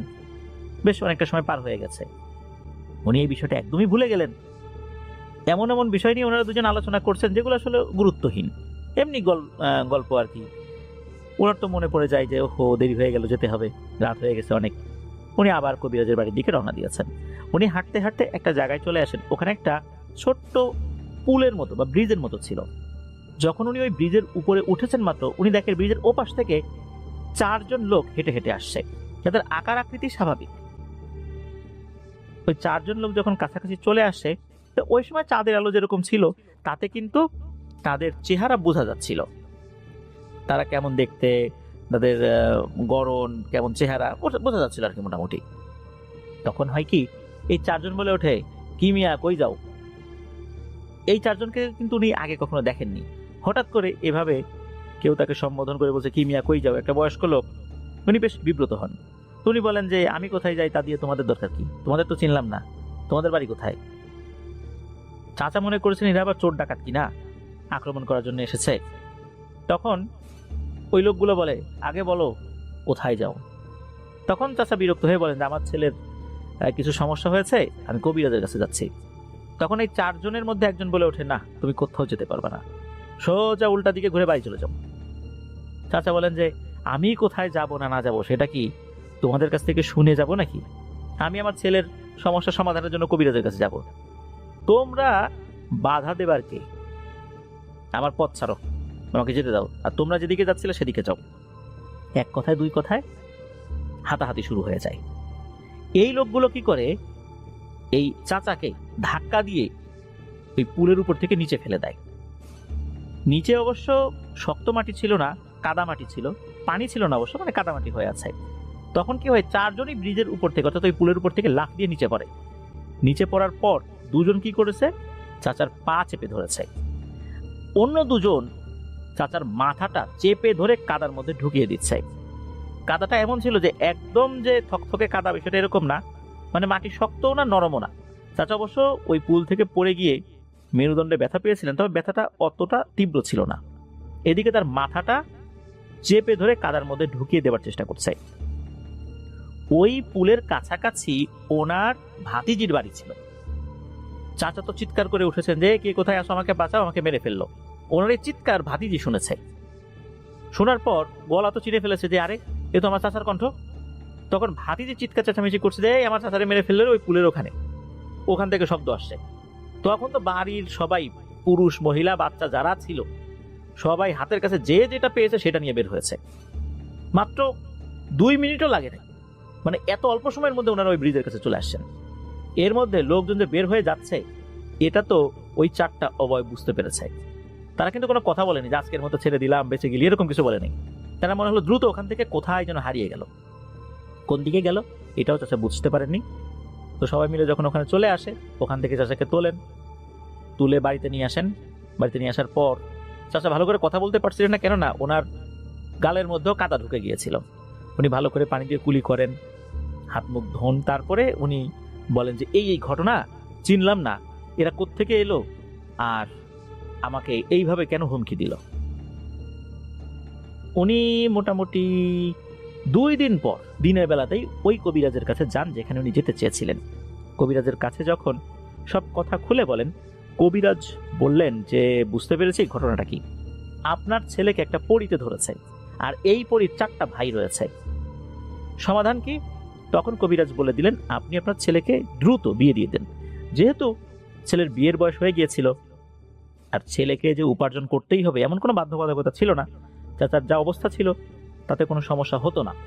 আর ছেলে যে একদম বেকার বসে থাকতো তাও না, সেও তার বাবার কাজে সহযোগিতা করত। ছেলেকে কয়েকদিনের মধ্যেই বিয়ে দিয়ে দিলেন। তবে বিয়ে দেওয়ার সময় খুব বড় ধরনের কোনো জটিলতা হয়েছে বিষয়টা এরকম না, মানে খুবই দ্রুত বিয়ে দিয়ে দিয়েছিলেন আর কি। পরিচিত জনদের মধ্যেই। বিয়ে দেবার 2 কি 3 দিন পর এক রাতের বেলা এই কাশেম ভাইয়ের ওয়াইফ বাইরে থেকে বলছে, এই আমি ওয়াশরুমে যাচ্ছি, তুমি একটু বাইরে বের হও। তো কাশেম ভাই উনি তাকিয়ে দেখলেন যে বিছানায় ওনার স্ত্রী নেই। তার মানে সত্যি বাইরে বের হয়েছে, দরজাও খোলা। উনি চিন্তা করলেন যে কি ব্যাপার, আগে ডাক দিল না, বাইরে যাওয়ার পর ডাকাডাকি করছে, ঘটনাটা কি? উনি বাইরে বের হলেন। বাইরে বের হয়ে দেখলেন সত্যি ওনার স্ত্রী উঠোনে দাঁড়িয়ে আছেন তার অপেক্ষায়। তখন কাশেম ভাই বললেন যে ঠিক আছে তুমি যাও, আমি তো আছি, দেখছি, যাও, কোনো সমস্যা নাই, ভয় নেই। তো কাশেম ভাই কিন্তু উঠোনের একটা পাশে দাঁড়িয়ে আছেন আর ওনার স্ত্রী ওয়াশরুমের দিকে যাচ্ছেন, যেহেতু ওনাদের গ্রামের বাড়ি, ওয়াশরুমটা বাইরে। উনি খেয়াল করলেন যে ওনার স্ত্রী ওয়াশরুমের কাছে গিয়ে ওই ওয়াশরুমের কাছে একটা গাছ ছিল, এক লাফে গাছে উঠে গেছে। ওঠার পর এই ডাল থেকে ওই ডাল, ওই ডাল থেকে ওই ডাল লাফালাফি করছে, ঠিক বানর যেভাবে এক ডাল থেকে আরেক ডালে লাফিয়ে লাফিয়ে যায় ওইভাবে যাচ্ছে। উনি চিন্তা করলেন যে আরে এটা কি, এটা তো আমার স্ত্রী না। তখন উনি সাহস করে বললেন, তুমি কেন আমার সাথে এমন করছো, আমার পিছে লাগছো কেন, কেন আমাকে স্বাভাবিকভাবে জীবনযাপন করতে দিচ্ছ না? তখন নাকি ওই অবয়বটা খুবই বিশ্রীভাবে হি হি করে হেসে দিয়ে বলে, তোকে আমার ভালো লাগে, তোকে তো আমি এত সহজে ছাড়বো না রে। কি ভেবেছিলি বিয়ে করবি তারপর আমি তোকে ছেড়ে দেব? হুম, তা তো হবে না, তোকে আমি এত সহজে ছাড়বো না। এটা বলার পর অন্ধকারে কোথায় যেন মিলিয়ে গেল। উনি চিন্তা করলেন যে উনি তো দেখেছিলেন বিছানায় ওনার স্ত্রী নেই, তাহলে কি ওনার স্ত্রীকে সশরীরে তার শরীরের মধ্যে ঢুকে কি নিয়ে গেল নাকি? উনি দৌড়ে ঘরের ভেতরে গেলেন, দেখলেন যে ওনার স্ত্রী ঠিকই ঘুমাচ্ছে। ওই রাতে উনি আর কিছু বলেননি। এরপর ওনার বাবার সাথে বিষয়টা শেয়ার করেন যে গত রাতে এই ঘটনা ঘটেছে। ওনার বাবা সাথে সাথে সেই কবিরাজের বাড়িতে যান, তার সাথে গিয়ে কথা বলেন। তখন কবিরাজ বেশ কিছু তদবির দিয়ে দেন, কিছু আমল দিয়ে দেন, সেগুলো সবসময় করতে বলেন। আর বলেন যে এদেরকে আসলে সরাসরি বন্দি করা সম্ভব হবে না, এরকম ক্ষমতা ওনার নেই, আর বন্দি করতে গেলেও ঝামেলা আছে। তখন উনি যেই তদবিরগুলো দিয়েছিলেন সেই অনুযায়ী আমল করতে থাকেন। এই যে 2001 বা 2 সাল থেকে ঘটনা শুরু হয়েছে, কাশেম ভাইয়ের তো বৈবাহিক জীবন অনেকদিন হয়ে গেছে, এখনো নাকি কাশেম ভাই মাঝে মাঝেই ওই অবয়বটাকে দেখতে পান। এখনো ঘুমের মধ্যে মাঝে মাঝে সমস্যা করার চেষ্টা করে। ওই জিনিসটা এখনো ওনার সাথে রয়েই গেছে, পরিপূর্ণভাবে যায়নি। এটাই ছিল ঘটনা। ধন্যবাদ জানাচ্ছি আমাদের রেমিটেন্স যোদ্ধা ভাই সুমনকে ওনার পাঠানো এই ঘটনার জন্য। উনি জানিয়েছেন যে ওনার জানা আরো বেশ কিছু ঘটনা রয়েছে, পর্যায়ক্রমে সেগুলো আমাদেরকে ইমেইলের মাধ্যমে পাঠাবেন, আমরাও অপেক্ষায় থাকব। প্রিয় লিসেনার্স, যারা প্রবাস জীবনে রয়েছেন, আমরা জানি যে আপনারা অনেক ব্যস্ত থাকেন। সারাদিন হাড় ভাঙা খাটুনি করার পর যখন আপনারা আপনাদের রুমে ঢোকেন তখন কিন্তু অনেক ক্লান্ত থাকেন। পরিবারকে একটু সময় দিতে হয়, আপনারা অনেকেই পরিবারের সাথে কথা বলেন। এর ভেতর দিয়েও যে আপনারা ঘটনা লিখে বা রেকর্ড করে আমাদেরকে পাঠান, এটা আমাদের জন্য অনেক বড় একটা প্রাপ্তি। আপনাদের সহযোগিতা না থাকলে আমরা হয়তোবা এতটুকু পথ আগাতে পারতাম না। আপনাদের কষ্টার্জিত অর্থ রেমিটেন্স হিসাবে আমাদের বাংলাদেশে এসে আমাদের অর্থনীতির চাকা হচ্ছে সমৃদ্ধ। আর আমাদের এই জনশক্তি বিদেশে যাচ্ছে, তারাও নিজেদের উপার্জনের একটা পথ তৈরি করেছেন।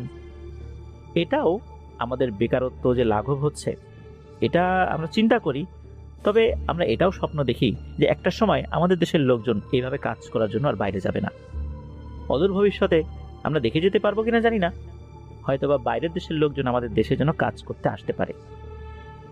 সেই পরিবেশ পরিস্থিতি আমাদেরকেই তৈরি করতে হবে, দেশকে সামনে এগিয়ে নিয়ে যেতে হবে। সম্মিলিতভাবে ইনশাল্লাহ আমরা সেই চেষ্টাটা অবশ্যই করব, যে যার জায়গা থেকে। যারা রেমিটেন্স যোদ্ধা ভাইরা আছেন তারা জানেন বিদেশে কতটা কষ্ট করতে হয়। এই যে পরিবার পরিজন ছেড়ে দীর্ঘদিন প্রবাস জীবনে থাকা, সন্তানের মুখ দেখতে না পাওয়া, সামনাসামনিভাবে যতই ভিডিও কলে আমরা দেখি না কেন, সামনাসামনি দেখা, সন্তানকে ছুঁয়ে দেখা, সন্তানকে কোলে নেয়া, সন্তানদের সাথে খুনসুটি করা, এই জিনিসটার যে আনন্দ, এটা কি আসলে ভিডিও কলে পাওয়া যায়? নিশ্চয়ই না। তবুও ওনারা উপার্জনের জন্য, একটু ভালো রাখার জন্য পরিবারকে এত কষ্ট করছেন, এর ভেতর দিয়ে আবার আমাদেরকে ঘটনা পাঠাচ্ছেন। চলুন চলে যাব আমাদের আজকের পরবর্তী আরো একটি নতুন ঘটনায়। যে আমাদেরকে যিনি পাঠিয়েছেন ওনার নাম মোহাম্মদ ইন্তাজ হোসেন। ওনার বাড়ি যশোর জেলার সদর উপজেলার চূড়ামনকাটি ইউনিয়নের চূড়ামনকাটি বাজার এলাকায়। যে ঘটনাটি উনি পাঠিয়েছেন এই ঘটনাটি ওনার নিজের সাথেই ঘটেছে। সময় 2020। উনি পেশায় একজন ইলেকট্রিশিয়ান, তাই এই ধরনের কাজের জন্য বিভিন্ন জায়গায় ওনাকে যেতে হয়। আর ওনার কাজের জন্য দুজন সহযোগী ওই সময় ছিল, একজনের নাম আশরাফুল আর একজনের নাম জুবায়ের। এই তিনজন একটি বাইসাইকেলে আসা যাওয়া করতেন। জুবায়ের সামনের দিকে বসতো, আশরাফুল অধিকাংশ সময় সাইকেল চালাতো, আর এই ইন্তাজ ভাই উনি পেছনে বসতেন। ওনাদের কাজের জন্য যে যন্ত্রপাতিগুলো লাগে এগুলো একটা বক্সের মধ্যে ঢুকানো থাকতো। এই বক্সটা হাতে নিয়ে উনি বসতেন সাইকেলের পেছনের দিকে। কখনো কখনো উনিও চালাতেন, মানে যখন যেটা সুবিধা হয় আর কি। তো ওনারা কাজে গিয়েছিলেন পার্শ্ববর্তী একটি গ্রামে, সেই গ্রামের নাম হচ্ছে ডাকাতিয়া। এই ডাকাতিয়া গ্রামে কাজে গিয়েছেন। যখন বিকেল হয়ে গেছে, ওই দিনের মতো কাজ শেষ করেন, কাজ আরো বাকি ছিল, পরের দিন এসে আবার কাজ করতে হবে। ওনারা ওখান থেকে বেরিয়ে পড়েন। ইচ্ছা ছিল যে সন্ধ্যার আগেই বাড়িতে পৌঁছাবেন, কিন্তু বের হতে একটু দেরি হয়ে গেছে, তাই শর্টকাট পথ ধরেছেন। ডাকাতিয়া গ্রাম থেকে ওনারা যে পথ দিয়ে যাবেন, বিশেষ করে শর্টকাট ওয়ে যেটা ধরেছেন আর কি, বিজয়নগর নামে একটা জায়গা পড়ে। এই বিজয়নগর সরকারি প্রাথমিক বিদ্যালয়ের পেছন সাইড দিয়ে একটা কাঁচা রাস্তা রয়েছে। এই কাঁচা রাস্তা দিয়ে যদি যাওয়া যায় তখন এই চূড়ামনকাটি বাজার পড়ে। যেহেতু এটা শর্টকাট রাস্তা, সময়ও নাই, সন্ধ্যা লেগে গেছে, ইতিমধ্যে মাগরিবের আজানও হয়ে গেছে, তখন ওনারা এই পথ দিয়ে আসছেন। যখন এই বিজয়নগর সরকারি প্রাথমিক বিদ্যালয়ের পেছনে যে রাস্তায় এসেছেন, তখন দেখতে পেলেন যে কাছাকাছি থাকা একটা বিশাল বড় জাম গাছের নিচে একজন বয়স্ক ভদ্রলোক মাগরিবের নামাজ পড়ছেন। চারদিকে কিন্তু তখনও মোটামুটি ভালোই আলো ছিল, এজন্য বোঝা যাচ্ছিল আর কি। তবে ওনারা বুঝতে পেরেছিলেন যে অল্প সময়ের মধ্যেই চারদিকে অন্ধকার নেমে আসবে, যেহেতু মাগরিবের আজান হয়ে গেছে, নামাজও সবাই পড়া শুরু করে দিয়েছে। ওনারা ওই পথ দিয়ে আগাতে থাকলেন। যেহেতু এই ইন্তাজ ভাই পেছনে বসা ছিলেন, উনি তো ওনার মতো করে বসে আছেন, সাইকেল চলছে কাঁচা রাস্তা দিয়ে। হঠাৎ করে ইন্তাজ ভাইয়ের কাছে মনে হলো ওনার ঘাড়ে কে যেন সজোরে কোনো ডাল বা কঞ্চি দিয়ে আঘাত করেছে। এত জোরে লেগেছে উনি প্রচন্ড ব্যথা পান, উফ করে ওঠেন, আর এক হাত দিয়ে ঘাট ডলতে ডলতে পেছন দিকে তাকিয়েছেন যে কিসে লাগলো। পেছন দিকে তাকিয়ে দেখেন এক ভয়ঙ্কর দৃশ্য। একটা বাঁশের কঞ্চির উপরে একটা অবয়ব বসে আছে। অবয়বটা দেখতে অনেকটা সান্তা ক্লজের মতো। ক্রিসমাস ডেতে আমরা এই ধরনের ক্যারেক্টারগুলো দেখতে পাই, যে সান্তা ক্লজ অনেকের জন্য গিফট নিয়ে আসছে, এক ধরনের আলখেল্লা পরা, সাদা দাড়ি, মাথায় অদ্ভুত টাইপের একটা টুপি, মনে হচ্ছে ওই রকমই কিছু একটা। তবে এটার মুখমণ্ডলটা ছিল খুবই সাদা, চোখ, নাক, মুখ খুব একটা বোঝা যাচ্ছিল না, তবে লম্বা লম্বা সাদা দাড়ি বোঝা যাচ্ছিল। আর এটা ছিল বেশ বেটে আকৃতি। এই জিনিসটা বসে আছে কঞ্চির উপরে। উনি এই জিনিসটা দেখে মারাত্মক ভয় পেয়ে যান যে আরে এইটা কি, এটা কোত্থেকে এলো। এই চিন্তা করতে করতে আবার তাকিয়ে দেখেন যে না, ওইটা নাই। তখন তো সাইকেল সামনের দিকে আরেকটু এগিয়ে গেছে। কিছুক্ষণ পরেই আর একটা জিনিস দেখতে পান। তখন অবশ্য সাইকেলটা ভৈরব নদীর পাশ দিয়ে চলছে। ওখানে আর একটা বাঁশঝাড়ের মতো জায়গা রয়েছে, ওইখানে সাইকেলটা চলে আসে। তখন কিন্তু আলো প্রায় একদমই কমে এসেছে, হালকা হালকা একটু আলো তখনও আছে। ওই সময়ে উনি দেখতে পান একটা বাঁশঝাড়ের ভেতরে কঞ্চির উপরে এবার দুইটা অবয়ব বসে আছে। ওই যে পূর্বে যেই অবয়বটা দেখেছিলেন একই রকমের অবয়ব, মনে হচ্ছে একটা আর একটার কপি। বসে বসে মনে হচ্ছে শুধু এই ইন্তাজ ভাইকে দেখছে। তখন ইন্তাজ ভাই এই যে আশরাফুল, জুবায়ের, এই দুজনকে বলেন এই দেখ তো সামনে ওটা কি দেখা যায় বাঁশঝাড়ের ভেতরে। ওরা তাকিয়ে বলেন কই, আমরা তো কিছু দেখি না। তখন ইন্তাজ ভাই বুঝতে পারলেন উনি একাই দেখছেন, এরা দুজন দেখতে পাচ্ছে না। ওই পথটা ওনারা আগানোর পর পেছন দিকে আবার তাকালে এই অবয়বটাকে ইন্তাজ ভাই দেখতে পাননি। ওনারা চলে আসেন বাড়ির কাছাকাছি। এরপর ইন্তাজ ভাই উনি ওনার বাড়িতে চলে আসেন। আসার পর গোসল করেছেন, হালকা কিছু খাবার খেয়েছেন। এরপর উনি চিন্তা করলেন যে ওনাদের গ্রামের খুব কাছাকাছি উত্তরপাড়া নামে একটা জায়গা আছে, সেখানে ওয়াজ মাহফিল হবে, ওখানে যাবেন। তো ওখানে গিয়েছেন, ওনার পরিচিত বেশ কয়েকজনের সাথে দেখাও হয়। নাজমুল নামে একজনের সাথে দেখা হয়, সে অন্য জায়গায় চাকরি করতে বেড়াতে এসেছে, গল্পগুজব হলো। ওয়াজ মাহফিলে দেখা যাচ্ছে যে ভাজা পোড়ার অনেক দোকান বসে, সেখান থেকে উনি ভাজা পোড়াও খেলেন। ওয়াজ মাহফিল তো বেশ রাতে শেষ হবে, এত রাত পর্যন্ত থাকাটা ওনার জন্য আসলে কঠিন ছিল, কেননা সকালবেলা ওনাকে আবার কাজে যেতে হবে। সারাদিন অনেক পরিশ্রম করেছেন, ঘুমও আসছে। মোটামুটি রাত 10টা পর্যন্ত ওয়াজ মাহফিলে উনি ছিলেন, ওয়াজ শুনেছেন। ওয়াজের প্রতি আবার ওনার বেশ ভালো একটা আগ্রহ। ওনার মোবাইল ফোনেও কিন্তু বাংলাদেশের খ্যাতিমান কিছু ব্যক্তির ওয়াজগুলো ডাউনলোড করা ছিল। রাতের বেলা ঘুমানোর সময়ও উনি শোনেন, আবার ইলেকট্রিক কাজ করার সময়ও এটা চালিয়ে দিয়ে শুনতে থাকেন, অবসর সময়ও শোনেন। এটা শোনা ওনার একটা নেশাই বলতে হবে। উনি ওখান থেকে রাত 10টার দিকে ঠিকঠাক মতো বাড়িতে চলে আসেন। বাড়িতে আসার সময় আর কোনো সমস্যা হয়নি। উনি ঘুমিয়ে গেছেন। রাত আনুমানিক 3টার কাছাকাছি হবে হয়তো। হঠাৎ করে ওনার কাছে মনে হয় ওনার শরীর আস্তে আস্তে অবশ হয়ে যাচ্ছে, শরীরকে উনি নাড়াতে পারছেন না। ওই সময় ওনার চোখ খুলে যায়, তাকিয়ে দেখেন পায়ের কাছে সেই অবয়ব বসে আছে যেটাকে প্রথমবার উনি দেখেছিলেন, একটা অবয়ব। তবে এবারে কিন্তু অন্য একটা ব্যাপার রয়েছে। অবয়বের সবকিছু আগের মতো থাকলেও চেহারাটা খুবই খুবই কালো। কিন্তু প্রথমবার দেখেছিলেন চেহারাটাও সাদা। চোখ, নাক, মুখ এগুলো কিন্তু প্রথমবার বোঝা যাচ্ছিল না, এবারও বোঝা যাচ্ছে না। কেননা চেহারাটা এবার খুবই অন্ধকারাচ্ছন্ন, কিন্তু দাড়ি যে সাদা এটা বোঝা যাচ্ছে। এটা দেখার পর উনি মারাত্মক ভয় পেতে শুরু করলেন। সময়টা শীতকাল হলেও দরদর করে ঘামছেন উনি, হাত পা নাড়াতে পারছেন না। ওই সময় ঘটে আর একটা ঘটনা।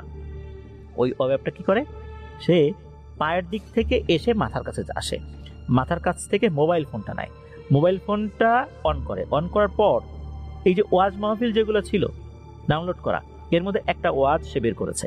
বের করার পর মোবাইল ফোনের ভলিউমটা ফুল স্পিড দিয়েছে, দিয়ে এই ইমতাজ ভাইয়ের কানের উপর চেপে ধরেছে যে ওয়াজ শুনবি শোন, মানে এমন একটা অবস্থা। এরকম বেশ কিছুক্ষণ করেছে। এদিকে উনি তো নড়াচড়া করতে পারছেন না, কোনোভাবে করতে পারছেন না। কতক্ষণ যে এভাবে চলেছে উনি নিজেও বলতে পারেন না। তবে একটা সময় মোবাইল ফোনটা বন্ধ করে দিয়ে ওই জিনিসটা আবার চলে যায়, ভ্যানিশ হয়ে যায়। এর পরে গিয়ে উনি ওনার শরীরকে নাড়াতে পেরেছিলেন। ওই রাতে তো আর কিছুই করা যাবে না, তখন কোথায় যাবেন, শীতের রাত। সকাল হলে উনি ওনার পরিচিত একজন হুজুরের কাছে যান, গিয়ে সব কথা খুলে বলেন। হুজুর বলেন যে সন্ধ্যার সময় তো ওই পথ দিয়ে আসছিলা, কোনো দুষ্টু জিন তোমার উপর নজর দিয়েছে, আবার তুমিও তাকিয়েছো, হয়তোবা ওরাও বুঝতে পারেনি যে তুমি তাদেরকে দেখে ফেলবে, দেখা দেখি হয়ে গেছে, এই জন্যই তোমার পিছু নিয়েছিল। আমি ঝাড়ফুঁক করে দিলাম, আশা করি আর কোনো সমস্যা হবে না ইনশাল্লাহ। হ্যাঁ, ওখান থেকে ঝাড়ফুঁক করে আসার পর ইমতাজ ভাইয়ের সাথে আর তেমন কোনো সমস্যা হয়নি। এটাই ছিল ঘটনা। ধন্যবাদ জানাচ্ছি মোহাম্মদ ইমতাজুল হোসেন ভাইকে আপনার পাঠানো ঘটনার জন্য। আশা করি আপনার কাছ থেকে আরো অনেক ঘটনা ইনশাল্লাহ আমরা পাবো। প্রিয় লিসেনার, চলুন চলে যাব আমাদের আজকের পরবর্তী আরো একটি নতুন ঘটনায়। এই ঘটনাটি আমাদেরকে যিনি পাঠিয়েছেন ওনার নাম শাহিন। ওনার বাড়ি রাজশাহী জেলার বাঘা উপজেলায়। ওনার বর্তমান বয়স 27 বছর। উনি একজন সিকিউরিটি গার্ড। উনি জানিয়েছেন যে ঘটনাটি ওনার নিজের সাথেই ঘটেছিল 2025 সালের সেপ্টেম্বর মাসের শুরুর দিকে। ওই সময় গাজীপুরে অবস্থিত বেশ বড় একটি গার্মেন্টস কারখানা কয়েক মাসের জন্য বন্ধ ছিল, কারণ ওখানে বেশ কিছু ইন্টারনাল ব্যাপার ছিল, যার কারণে কয়েক মাসের জন্য ওনারা বন্ধ রেখেছিলেন। এখন বন্ধ রাখলে অনেক জিনিস তো চুরি হয়ে যেতে পারে, অনেক ধরনের সমস্যা হতে পারে। এই জন্য ওই সময় ওই কোম্পানি নিজস্ব কোনো সিকিউরিটি না নিয়ে, যেমন তাদের তো নিজস্ব কিছু সিকিউরিটি ম্যান ছিল বা সিকিউরিটি গার্ড ছিল, তাদেরকে না নিয়ে আরেকটি কোম্পানির সাথে ওনারা কথা বলেন। ওই কোম্পানি থেকে 15 থেকে 17 জনের একটা টিম তারা এখানে আসে নির্দিষ্ট কিছু দিনের জন্য এই সিকিউরিটি গার্ড হিসাবে দায়িত্ব পালনের জন্য। কথা ছিল যে যখন ফ্যাক্টরিটা ওপেন হবে বা গার্মেন্টসটা ওপেন হবে তখন ওনারা চলে যাবেন। এই অল্প কিছু দিনের জন্যই মূলত তাদেরকে পাঠানো হয়েছিল। ওনারা যখন আসেন প্রথমে বুঝিয়ে দেওয়া হয়, ঘুরিয়ে ঘুরিয়ে বুঝিয়ে দেওয়া হয় যে কিভাবে কিভাবে কোথায় কিভাবে টহল ওনারা দিবেন আর কি, কারা হেঁটে দেবেন, কারা একটা নির্দিষ্ট জায়গায় বসে দেবেন। তো সবকিছু ঠিকঠাকই ছিল প্রথম কয়েকদিন। তবে ওইখানে কয়েকটা ওয়াচ টাওয়ার ছিল, অনেক উঁচু না, মোটামুটি উঁচু আর কি। ওই ওয়াচ টাওয়ারের উপরে একজন পাহারা দিবেন, চতুর্দিকে 4টা ওয়াচ টাওয়ার আছে। ওই ওয়াচ টাওয়ারে তারা পাহারা দিবেন এরকম কথা ছিল। এরকম 4 জন করে পাহারা দিচ্ছিল না। যার রাতের বেলা ডিউটি পড়ে সারা রাত ওই ওয়াচ টাওয়ারেই বসে থাকেন, ইমার্জেন্সি দরকার হলে বা ওয়াশরুমে যাওয়ার দরকার হলে ওই সময়ের জন্য শুধু নিচে নামেন। এই যে শাহিন ভাই, ওনার ডিউটি পড়ে এক রাতে ওই ওয়াচ টাওয়ারে। তো উনি বসে আছেন, বসে থাকতে থাকতে একটু ঝিমুনি ভাব তো আসবেই। তখন রাত আনুমানিক 3:30 থেকে 4টার মতো হতে পারে। ওনারা বসে বসে কি করতেন, ওই মোবাইল ফোন চালাতেন, ফেসবুক বা ইউটিউব এগুলো চালাতেন আর কি, যাতে করে সময়টা কেটে যায়। যেহেতু ওখানে কোনো লোকজন ছিল না, সবকিছু বন্ধই ছিল, মাঝে মাঝে ওনারা বাঁশি বাজাতেন জোরে করে, যাতে করে আশেপাশে যদি কোনো চোর ডাকাত আসে তারা যেন ভয় পেয়ে চলে যায়। তো এরকম কিন্তু ওনারা করতেন, মাঝে মাঝে চিৎকার দিয়ে উঠতেন যে সাবধান, এরকম চিৎকার দিয়ে উঠতেন। তখন যাদের একটু ঘুম ঘুম ভাব থাকে, ঘুম ঘুম ভাবটাও কেটে যায়। তো ওনার একটু ঘুম ঘুম ভাব চলে আসে। হঠাৎ করে মনে হলো ধপ ধপ ধপ আওয়াজ হচ্ছে। চিন্তা করেন কি ব্যাপার, এত জোরে আওয়াজ কোথায় হয়? মনে হলো এই ওয়াচ টাওয়ার থরথর করে কাঁপছে। উনি তো ধর্মর করে উঠছেন, কি ব্যাপার, ঘটনা কি? কি হলো, ভূমিকম্প শুরু হলো নাকি? তখন উনি দেখতে পান একটা ভয়ঙ্কর দৃশ্য। মনে হচ্ছে বিশাল দেহি একটা মানুষ, যার মাথা যে কোথায় গিয়ে শেষ হয়েছে সেটা বোঝা যাচ্ছে না।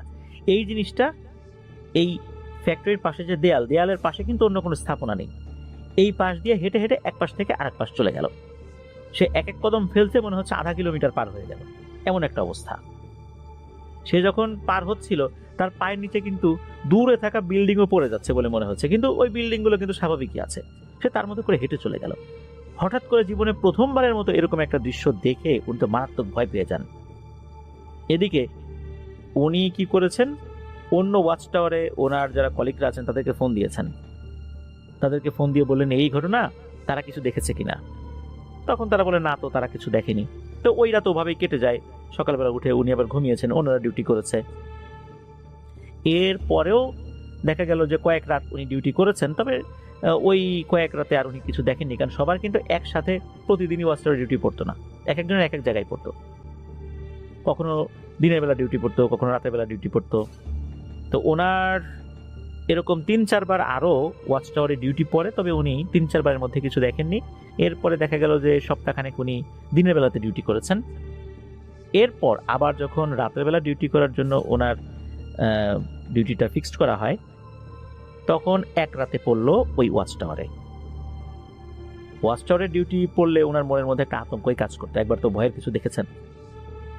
এবার হলো কি, রাত আনুমানিক 2টো কি আড়াইটার দিকে, তখনও কিন্তু উনি ঘুমান নাই। উনি তখন ইউটিউবে কোনো একটা কিছু দেখছিলেন, নাটক বা কিছু একটা দেখছিলেন আর কি। হঠাৎ করে মনে হলো কিছু কিচিরমিচির আওয়াজ। চিন্তা করেন কি ব্যাপারে, কিচিরমিচির আওয়াজ আসে কোত্থেকে এত রাতে বেলা? একসাথে সব পাখি উড়ে যাচ্ছে কিনা। আমার মনে হচ্ছে যে অনেকগুলো মুরগি যদি একসাথে থাকে, নিজেদের মধ্যে কিচিরমিচির করে যেরকম শব্দ হয়, ওরকম মনে হচ্ছে শব্দটা নিচ থেকে আসছে। উনি যখন নিচের দিকে তাকিয়েছেন তখন দেখেন আর একটা ভয়ঙ্কর দৃশ্য। মনে হচ্ছে 1 ফুট উচ্চতার বামন আকৃতির কিছু মানুষ, এদের সংখ্যা হবে 25 থেকে 30 জন আনুমানিক। এরা লাইন ধরে হেঁটে যাচ্ছে এবং এরা নিজেদের মধ্যে কথা বলছে এরকম কিচিরমিচির শব্দ করে। কি যে বলছে এটা উনি বুঝতে পারছেন না। এরা লাইন ধরে, মনে হলো ওই ফ্যাক্টরির দেয়ালের ওই পাশে যেই রাস্তার মতো জায়গা রয়েছে, রাস্তাও ঠিক বলা যাবে না, মানে ওইখানে আসলে মানুষজন ওভাবে হেঁটে যেতে পারে না, ওই দিক দিয়ে তারা দিব্যি হেঁটে চলে যাচ্ছে এবং নিজেদের মধ্যে এরকম কিচিরমিচির করে কথা বলছে। কি কথা বলছে এটা তো উনি বুঝতে পারলেন না। এই দৃশ্য দেখে উনি খুব একটা ভয় পাননি, তবে বেশ অবাক হয়েছেন যে বামন আকৃতি জিন একসাথে এতগুলো লাইন ধরে হেঁটে চলে গেল। ওই রাতে ওনার খুব একটা ভয় লাগেনি, উনি স্বাভাবিকভাবে ডিউটি করেছেন। এর পরের রাতে আবারও ওনার ওয়াচ টাওয়ারে ডিউটি পড়ে, ওই একই ওয়াচ টাওয়ারে। ওয়াচ টাওয়ার কিন্তু 4টা ছিল, কিন্তু ওনার ওই একই ওয়াচ টাওয়ারে বারবার ডিউটি পড়ে। উনি যখন ডিউটি করছেন তখন ভোর হবে হবে ভাব, মানে ফজরের আজান দেয়নি আর কি, মানে ফজর আজান দেবে দেবে ভাবে এমন একটা সময় হঠাৎ করে উনি দেখতে পান যে বেশ লম্বা বলতে 10 ফুটের মতো আনুমানিক উচ্চতা হবে, এরকম 7-8 জন লোক, তারা লাইন ধরে হেঁটে যাচ্ছে। সামনে একজন আর পেছনে এরকম আরো 6 জনের মতো। সামনে যিনি হাঁটছেন তার হাতে হারিকেনের মতো একটা কিছু আছে, ঠিক হারিকেন না কিন্তু ওই রকম টাইপের লণ্ঠন জাতীয় কিছু একটা আছে, হেঁটে যাচ্ছে। চেহারাটা বোঝা যাচ্ছে না, মাথায় ঘোমটার মতো দেয়া। তো ওই সময় হয়েছে কি, উনি কিন্তু মোবাইল ফোন চালাতে পারছিলেন না, কেননা ওনার ফোনের এমবি শেষ হয়ে গিয়েছিল, যার কারণে ফোনটা উনি অফ রেখেছিলেন। অফ রাখা বলতে উনি ওই ইউটিউব বা ফেসবুক এটা চালাতে পারছিলেন না। এর মধ্যে কি হয়েছে, হঠাৎ করে ওনার ফোনে একটা কল চলে আসে, রিংটোন বেজে ওঠে। ওনাদের আর একজন ব্যক্তি তাকে ফোন করেছে কোনো একটা জরুরি বিষয় বলার জন্য। যেই না রিংটোন বেজে উঠেছে, আর সাথে সাথে ওই যে লাইনে থাকা সামনের যে ব্যক্তি, এই ব্যক্তিটা ওখান থেকে ঘুরে তাকিয়েছে একদম ওয়াচ টাওয়ারের মাথার দিকে, যেখানে এই শাহিন ভাই বসে আছেন। যেই না তাকিয়েছে, শাহিন ভাই মারাত্মক ভয় পেয়েছেন। উনি দেখেন যে জিনিসটার মাথা এতক্ষণ স্বাভাবিকভাবেই মনে হচ্ছিল, মানে স্বাভাবিক মাথা, যদিও চেহারা দেখা যাচ্ছিল না, মনে হচ্ছে এনার মাথাটা অনেক বড়, মানে বডির থেকে অনেক বড় মাথা, চোখ দুটো অনেক বড় বড়, খুব রাগান্বিত ভাবে ওনার দিকে তাকিয়েছে। হঠাৎ করে তাদের মাথা এতটা বড় হয়ে গেছে, তাদের বলতে ওই প্রথমজন যিনি, এত বড় হয়ে গেছে, তার দিকে এমন ভাবে তাকিয়েছে, উনি মারাত্মক ভয় পেয়েছেন। ওইখানেই প্রচন্ড জোরে একটা চিৎকার দিয়েছেন, তবে উনি অজ্ঞান হননি। ওনার চিৎকারে ওই ওয়াচ টাওয়ারের অন্যান্য জায়গায় থাকা ব্যক্তিরা যারা ডিউটি করছিলেন তারাও তো চমকে ওঠেন, কি ব্যাপারে এত জোরে চিৎকার দিল কেন। তারা দূর থেকে বসে কি হয়েছে কি হয়েছে। এদিকে হয় কি, উনি কিন্তু অজ্ঞান হন নাই, তবে উনি একটা এমন সিচুয়েশনে পড়ে গেছেন যে ওনার মাথা ঘুরছে, মনে হচ্ছে এখনই উনি পড়ে যাবেন, আর ওই ওয়াচ টাওয়ার থেকে যদি উনি পড়ে যান তাহলে কিন্তু বিপদ হয়ে যাবে।